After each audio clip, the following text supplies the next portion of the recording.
Bueno, hemos llegado ya hasta la prudencia. ¿Qué es eso de la prudencia? Parece algo como de alguien muy responsable. No sé si va por ahí la cosa. Sí, alguien muy responsable, pero también hay muchas personas que creen que la persona prudente es la persona que no hace nada por si acaso va a meter la pata, ¿no? Es una cosa muy típica de pensar en una persona prudente así, cuando no es así. Incluso Santo Tomás de Aquino llega a decir que la persona más prudente es una persona que muchas veces tomará la decisión en el acto. Y esto es sencillamente porque si uno ha sabido ir informándose regularmente sobre las situaciones en torno a las cuales le toca a uno decidir, cuando surge la necesidad de tomar la decisión, como uno está bien informado, uno puede tomar la decisión en el acto. Pero también Santo Tomás dice, no, pero también hay circunstancias en que no es posible disponer de la información adecuada para tomar la decisión, y la prudencia también ayuda a la persona de reconocer que no es momento bueno para tomar la decisión correspondiente. Bueno, ya se ve por lo que he contestado hasta ahora que la prudencia tiene que ver con tomas de decisión. Pero vamos a dar una definición, una descripción operativa de la persona prudente, que sería una persona que en su trabajo y en las relaciones con los demás recoge una información que enjuicia de acuerdo con criterios rectos y verdaderos, pondera las consecuencias favorables y desfavorables para él y para los demás antes de tomar una decisión, y luego actúa o deja de actuar de acuerdo con lo decidido. Lo pongo un poco en limpio, porque con las definiciones la verdad es que al final pues quedan un poco complejos. Tenemos una primera idea aquí en esta definición, y esto es que se trata de saber informarse respecto a cualquier tipo de objeto de estudio, saber informarse. Y no solo informarse, sino informarse bien. Sí, saber a dónde. No solo dónde, sino otras cosas que podemos comentar en un momento. Luego, habiéndose informado sobre la situación, se trata de pensar en qué criterios voy a utilizar para enjuiciar la información que he recogido. Este es el segundo aspecto de la definición. En tercer lugar, es de saber relacionar los criterios con la información recogida, de tal manera que ahora puedo tomar mi postura personal respecto a este tema. Esto es capacidad crítica. Capacidad crítica que no es lo mismo que la capacidad de criticar, por cierto. Todos nacemos con la capacidad de criticar muy desarrollada, pero en cambio la capacidad crítica es una cosa diferente. Capacidad crítica, que es uno de los grandes objetivos de la educación formal, por otra parte, que supone, por un lado, saber informarse, saber establecer los criterios adecuados para enjuiciar la información, relacionar los dos, y así apreciar, y así yo tomo mi postura. La prudencia añade a la capacidad crítica la acción. Y esto es cuando pienso en distintas alternativas, en las consecuencias para los demás y para mí mismo, y después de haberlos pensado, entonces decido qué voy a hacer. Y entre aquellas cosas que puedo hacer, uno es no hacer nada, porque creo que es lo más oportuno para la situación.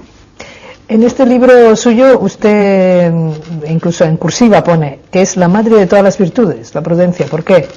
Pues si tenemos 4 virtudes cardinales, prudencia, justicia, fortaleza, templanza, bueno, uno podría pensar que era nada más que Santo Tomás un día pensando, pues yo voy a escribir sobre las virtudes, pues sobre cuál voy a escribir en primer lugar, y preparó unos papeles, lo puso en un sombrero que tenía a mano y sacó el primero que decía prudencia, luego otro que decía justicia. Pues no fue así, ¿no? La prudencia es la primera de las virtudes cardinales por algo, y esto es porque permite a la persona descubrir la verdad. La justicia es lo que le permite vivir la verdad con los demás. Y si fuésemos totalmente buenos ya no haría falta más virtudes, pero como no lo somos, hace falta la fortaleza para saber enfrentarnos con las influencias negativas que encontramos en el camino hacia la verdad, y luego la templanza para ordenar lo que tenemos desordenado dentro de nuestras tendencias básicas, que también nos impide ver la verdad o el bien. Por eso la prudencia pues está ahí, la madre de las virtudes, pero también en otro sentido. Y esto es que si recordamos que el mismo sentido de virtud significa justo medio, por tanto puede haber vicios por ser lo contrario o también por ser un exceso de lo mismo, ¿cómo logramos vivir todas las virtudes en su justo medio? Porque están gobernados por la prudencia, que los mantiene en lo justo. Ni por arriba ni por abajo, en donde tiene que estar. Por eso también la prudencia está detrás de todas las demás virtudes. ¿Y qué capacidades hay que desarrollar en los hijos para que al final sean prudentes?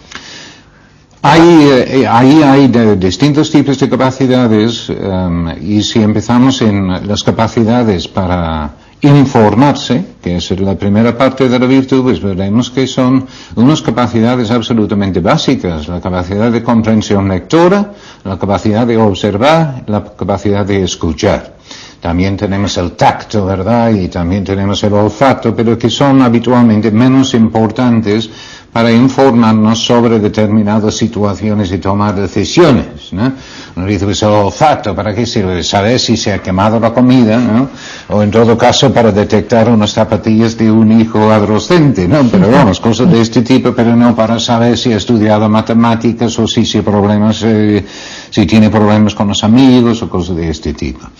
Bueno, bien, entonces, si pensamos en la comprensión lectora, nada más que leyendo, los chicos pueden informarse sobre muchas cosas en la vida, mediante la lectura, que nunca va a ser superado con otros medios y técnicas, en mi opinión. La lectura es la lectura que permite reflexionar sobre el mismo contenido, algo que la pantalla, por ejemplo, escasamente permite hacer.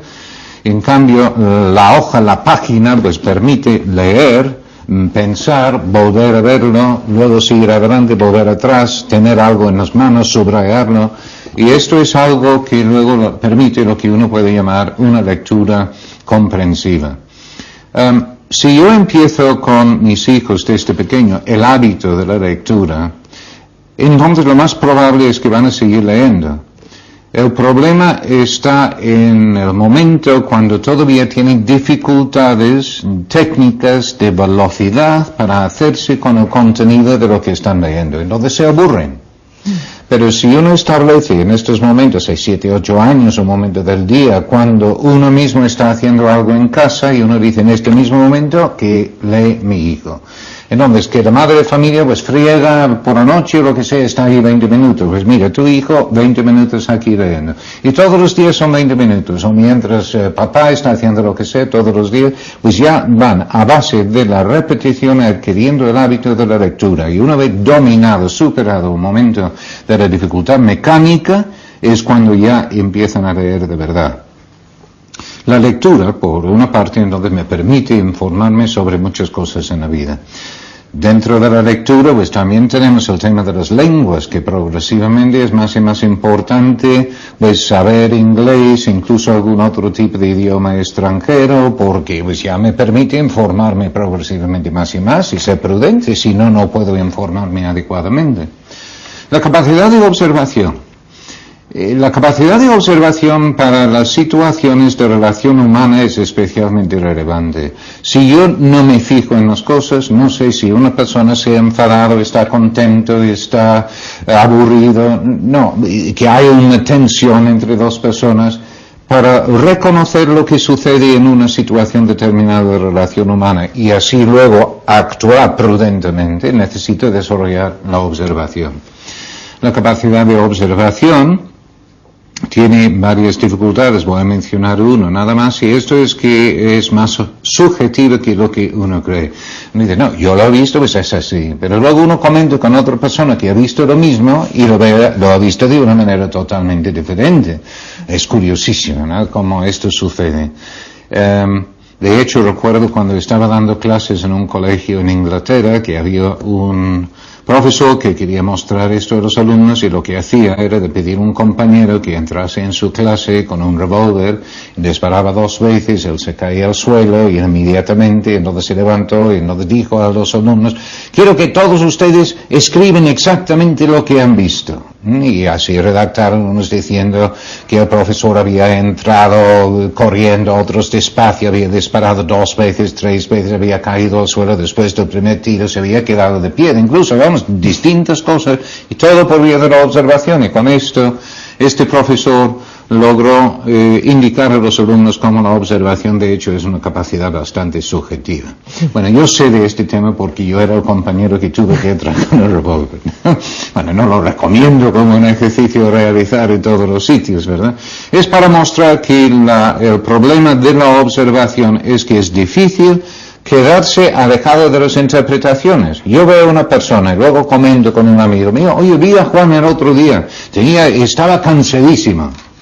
No estaba cansado. Lo que pasa es que no había dormido porque había estado atendiendo a su abuelo la noche anterior y por tanto pues tenía todo esto medio cerrado, negro y esto arrugado, ¿no? Entonces uno dice, pues estaba... No era eso, era otra cosa, pero uno ha interpretado lo visto. Y luego por último la capacidad de escuchar. Pues la capacidad de escuchar es una cosa que uno necesita ayudar a los hijos a desarrollar, aparte de que muchas veces en uno mismo también. Cuando yo sigue siendo inglés, que ya no lo soy, ya soy español, por eso pues ya puedo meterme a gusto con los españoles también, porque siendo español pues ya está permitido. Pues uno decía, pues en esta capacidad de escuchar, hombre, yo creo que los españoles podríamos mejorar un poquito, ¿no?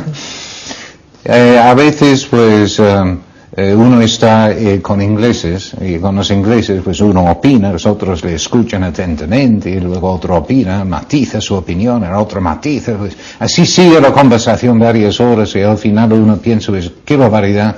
Todo esto ha sido absolutamente fascinante, pero la verdad es que no tengo ni idea de lo que piensan estas personas de este tema. Pero en cambio aquí en España, ¿qué sucede? Pues después de medio minuto uno sabe perfectamente lo que piensa el otro y luego no hay forma de convencerle de absolutamente nada. Pues, igual es un poco exagerado, pero no del todo, ¿no?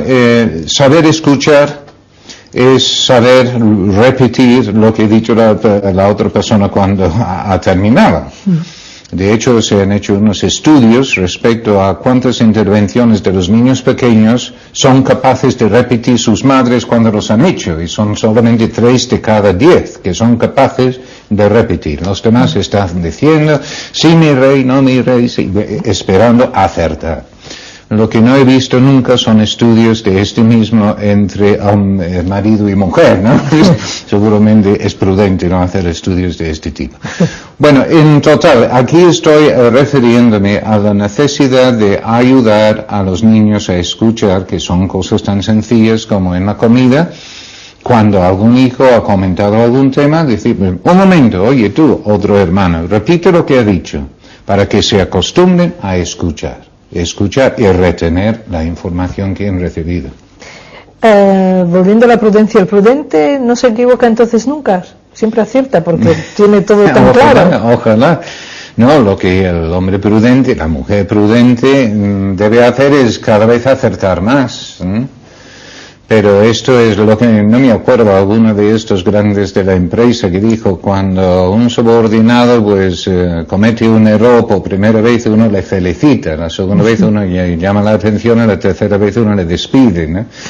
Pues tomar decisiones al desarrollar la prudencia uno debe de ir acertando cada vez mejor. Que no significa que uno va a acertar siempre, pero debe de tener más posibilidades de acertar que la persona que no ha desarrollado la prudencia. Pero no es solamente estas 3 capacidades que hemos comentado, que son capacidades básicas para recabar información. Pero luego hay capacidades para informarse bien. Y esto ya es otra cosa, y que comentamos alguna de ellas. Una cuestión es no tener prejuicios, o por lo menos conocer los prejuicios para que luego la información que uno va recogiendo pues no sea sesgado, que no sea parcial. Y prejuicios tenemos todos. No le voy a preguntar cuáles son sus prejuicios personales aquí, delante de las cámaras, pero todos los tenemos, y pueden ser prejuicios contra la gente alta, la gente baja, la gente con bigote, la gente que llevan, los hombres que llevan anillo, que puede ser lo que sea, o por nacionalidades, ¿eh? Y ahí salen, de hecho, muchas de las anécdotas de las personas que viven en distintas partes del país, ¿no? Pues este es, ¿no? Y uno sabe exactamente lo que uno quiere decir. Por prudencia no voy a citar ningún tipo de ejemplo aquí tampoco, ¿no? Pero los prejuicios que uno puede tener son bastante claros, y si yo quiero informarme adecuadamente respecto a una determinada situación, tengo que pensar en quiénes son las personas que me pueden ofrecer una información adecuada. Otro problema es de distinguir entre lo que es importante y lo que es secundario, entre hechos y opiniones. Yo respecto a la vida familiar puedo estar fijándome constantemente en cómo van vestidos mis hijos. Y en cambio no me fijo en sus sentimientos, no me fijo en sus pensamientos, únicamente me fijo en que si llevan los zapatos limpios o si... Entonces tengo que pensar qué es importante. Y yo ya he dicho en otra ocasión que lo importante en la familia para mí es cualquier cosa que puede influir de una manera significativa, positiva o negativamente en los valores familiares. Entonces ahí es donde uno tiene que pensar. Cuando yo me informo, ¿sobre qué temas me estoy informando? ¿Sobre lo que es realmente adecuado para mis valores familiares? ¿O son cosas insustanciales que no tienen más importancia o son realmente de tan poca importancia? Otra cuestión es de distinguir entre los hechos y las opiniones. Necesito intentar buscar los hechos. De hecho, al preguntar a las personas para pedir información, casi siempre empiezan dando su opinión. Esto es lo natural, de dar la opinión. Para saber cuáles son los hechos, uno tiene que preguntar después en qué te basas para decir esto.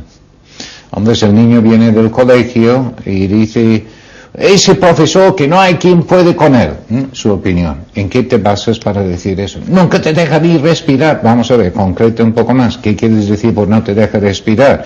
Y al final resulta que en una ocasión, en una clase, justo cuando se había puesto a dormir por no sé qué, él no me le llamó la atención. Y como consecuencia de esto, pues se ha hecho esta interpretación generalizada. También hay que ayudar a los hijos, por tanto, a distinguir entre hechos y opiniones. Reconocer la fiabilidad de las fuentes de información. Hay una tendencia de creer todo lo que uno lee, y uno tiende a creer más lo leído que lo observado o lo escuchado. Hay algo como permanente ahí en la letra escrita. El efecto de la letra escrita es muy grande. Un pequeño ejercicio es de pensar en qué diferencias hay entre recibir una carta o recibir una llamada telefónica de una misma persona, que son dos dinámicas totalmente distintas. Puede ser muy divertido la llamada telefónica, pero se olvida, en cambio, la carta, uno lo lee pausadamente y uno vuelve a leerlo entre líneas, compartirlo con otra persona, volver. Entonces es una dinámica totalmente distinta. Para mostrar también la influencia de la letra escrita, el autor famoso británico Charles Dickens pues escribió la mayoría de sus novelas en episodios para publicar en una revista. Pues una de las novelas es La Pequeña Dorrit, y en La Pequeña Dorrit es la historia de una niña enfermiza que se va haciendo progresivamente más enferma durante la historia. Su padre, pues, lo que tenía se quiebra, entonces tiene que huir, entonces los acreedores se van acercando, ellos se van huyendo, la niña se va poniendo más y más enferma, pero luego muere un pariente distante que les deja un dinero que va a permitir que ella reciba la atención médica necesaria, que va a sacar al padre de la quiebra, que todo va a quedar perfecto, pero los acreedores se están acercando, ella se está poniendo enferma, pero se van acercando los otros abogados con el dinero. ¿Qué va a llegar primero? Pues cuentan, que parece que es cierto, que cuando llegó el último episodio de esta novela a los Estados Unidos, había una muchedumbre esperando en el muelle. Y obligaron al capitán a salir para contarles cómo había terminado la historia. Él gritó desde arriba, ¡han muerto! Y todo el mundo ahí en el muelle empezó a llorar a moco tendido. Ahí el presidente de los Estados Unidos dijo que ese día no consiguió prestar atención a lo que hacía, ¿eh? la influencia de la letra escrita, ¿no? Entonces aquí estamos hablando de reconocer la fiabilidad de las fuentes de información. Uno tiende a creer lo que hay en un libro o en la prensa, y en un libro, si es un libro de texto, todavía más. Y hay errores en los libros de texto, pero también hay errores por ausencia de información también. También entonces en las fuentes de información, y también informarse bien también significa recordar, memorizar. La memoria, la memorización no está muy de moda, y es una lástima, porque si yo tengo que tomar decisiones en mi vida, y cada vez que tengo que tomar una decisión no puedo, porque me he olvidado de todo, pues en la vida nunca voy a poder tomar ningún tipo de decisión rápidamente cuando viene bien. La memoria es absolutamente necesaria, en este sentido, educativamente, para desarrollar la prudencia. Y si en los colegios prestaron más atención a la memorización, yo no me refiero a una memorización sin comprender, pero a la memorización para disponer de información, para luego tomar decisiones, para tomar una postura, les ayudaría muchísimo a los jóvenes. Pues todo esto es informarse bien. Porque yo, mientras estaba escuchando, estaba pensando que en todos estos medios existe un peligro, que es la mala lectura, el mal informador, lo ha dicho la tele, esta especie de generalización muy rápida, ¿no? Entonces, más que sean prudentes los hijos, no es primero que sean prudentes los padres y los educadores, porque muchas veces ellos mismos no han dado una buena información o encauzado a esa persona cuando sea mayor a quién tienen que acudir para buscar información. Efectivamente, siempre pasa por los padres, ¿verdad? Ayuda al joven que está en su proceso de maduración propia. Aquí, en este tema de la prudencia, hay muchas influencias externas de todos los medios de comunicación social. Si uno piensa en los tipos de valores que encontramos detrás de las conductas reflejadas en los medios de comunicación social, realmente es llamativo. Y no me refiero a películas pornográficas. Esto, la verdad es que me importa relativamente poco, porque cualquier persona más o menos normal sabe que esto no se puede ver o no conviene ver, y ya está, es determinado. A mí me importa mucho más las cosas que son más insidiosas, que entran en tu vida sin que te des cuenta. Y esto con los jóvenes hay mucho, ¿no? Que se ve una conducta, noticias, pero noticias basado en valores, en contravalores, corrupción. Una persona, conducta corrupta, luego otro, y al final uno dice, oye, esto es lo normal. Y hay un paso pequeñísimo entre normal y correcto. Pues si todo el mundo lo hace, esto es lo que hay que hacer. Y esto respecto a muchos tipos de conducta. La influencia en ese sentido es muy grande, y es precisamente la prudencia, por un lado, que ayuda al joven a enfrentarse con estas influencias, y luego también lo que necesita es la fortaleza para luego decir que no o decir que sí y seguir su camino. Pero hay muchas veces, respecto a estos tipos de influencias externas, hay que tomar una postura defensiva, pero yo diría que todavía más hay que enfocar la educación positivamente. Vamos a introducir al hijo en una serie de actividades buenas, positivas, donde pueden prestar atención a los necesitados, donde tienen unas actividades sanas, deportivas, porque esto sí que es, por un lado, medicina preventiva, pero también está permitiéndole desarrollar toda una serie de cualidades personales que le produce una gran satisfacción, y es esa satisfacción que le motiva para seguir por ese camino. Si empezamos muy tarde en este proceso, se habrá acostumbrado mucho más a estos otros tipos de influencias, y será más difícil que él mismo viva la prudencia, y que nosotros luego, con la prudencia, hagamos algo positivo para él. Bueno, al principio de esta entrevista decía que el prudente es a veces una persona que actúa incluso inmediatamente, ¿no? Y además que es lógico que un prudente actúe. Muchas veces, el corregir a un hijo que está haciendo alguna cosa incorrecta cuesta, ¿no? Lo de quien te quiere te hará llorar, ¿no? Muchas veces es que no queremos llorar nosotros, y en esa duda pecamos de no prudentes, digo yo. Sí. ¿Qué relación tiene la prudencia con la acción cuando, digamos, la decisión es clarísima? En la mayoría de los casos dentro de la familia, de la mayoría de las familias, lo que hacemos es reaccionar más que tomar decisiones. Entonces surge cualquier tipo de situación, un hijo dice, pues mira, es que me apetece ir a pasar el verano en Inglaterra, y hay una reacción, bueno, ¿cuánto cuesta? Es que no hay un estudio del tema, entonces encontramos padres que en otros casos son impresionantemente prudentes, porque en su empresa se informan, tienen consultores, reuniones por arriba, por abajo, círculos de calidad y quién sabe lo que está de moda, para luego informarse adecuadamente respecto a la situación antes de tomar decisiones. Pero en cambio, cuando se trata de la vida de sus hijos, reaccionan sobre la marcha.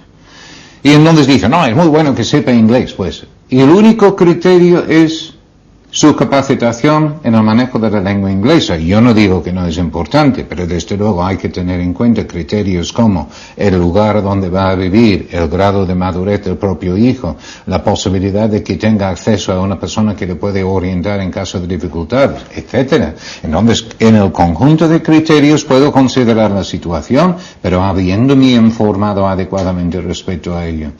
Y así introduzco esta segunda parte también de la definición de la virtud, porque la primera era todo esto de informarse y luego establecer los criterios para enjuiciar la información que yo he recogido. Y ahí hay un ejemplo muy claro, creo yo.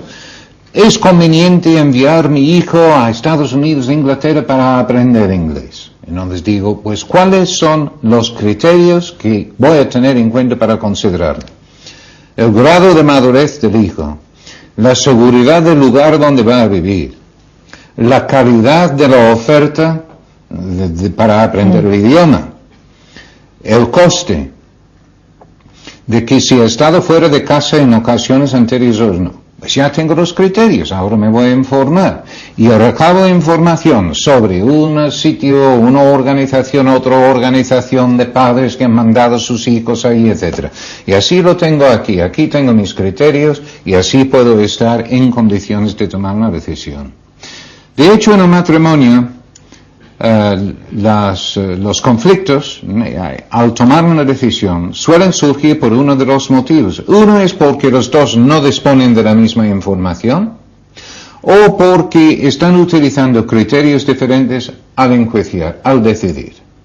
Al elegir un colegio para el chico, la madre quiere un colegio donde hay una buena formación humana.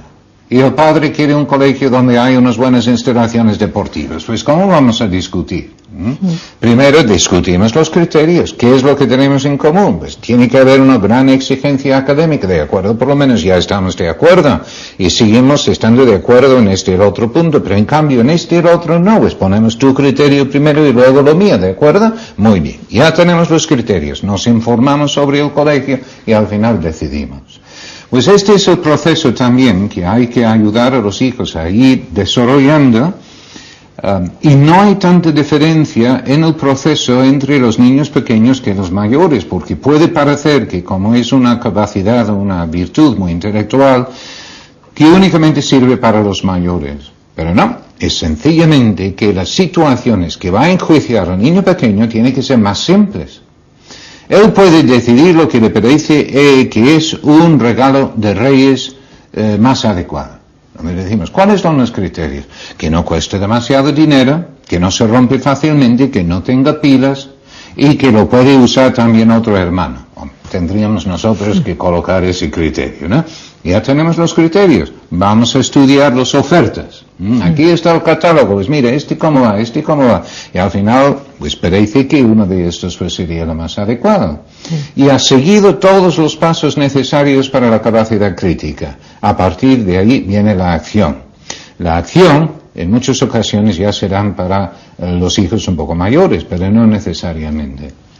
Bueno, entonces yo lo único que quería añadir es que me parece que todo ese proceso tiene que ser rápido, porque parece como si vamos agotando los pasos, se tarda mucho en llegar a una decisión, ¿no?